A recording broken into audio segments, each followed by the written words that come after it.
cross-dressing and croc surfing. Still looking for a real job, I landed a beauty.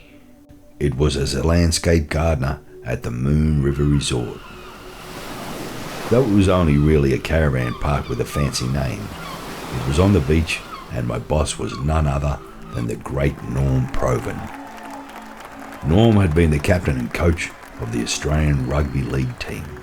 He was 6'4" and seemed to be 3 foot across the shoulders. In his mid-50s, his hands were twice the size of mine. Although I used all my effort, Norm could easily do double the amount of work that I could. Living at the next beach, it only took a 10-minute walk to get to work, even though there was a small creek for me to cross on the way. My other alternative was to ride my noisy 2-stroke dirt motorbike through the private cane fields or along the main road without a license or registration. The creek bed was sand and I knew it well. On the way to work one morning, it had been raining and I noticed the tide was unusually high and the water was very murky.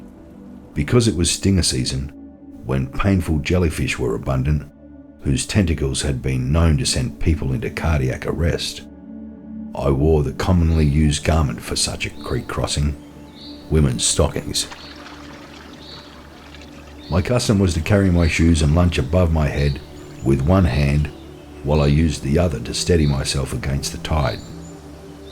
As I entered the water this day, the current was very strong, flowing the fastest on the surface, incoming from the sea. The water got deeper and deeper. Soon I found it up to my chin. I began to tread water. Just then, my foot landed on a surface that seemed to lift me up at least a foot. It lifted me again as it moved. I knew it was something alive, and I wasn't hanging around to find out what it was. I lifted both my legs like a gazelle and made like one of those mosquitoes that skirt along the water's surface. The tide took me downstream and back to the same side that I had started on, only this time into the mangroves where I knew there were crocodiles for sure. I managed to make my way through the knee-high mud and decided to stay home that day.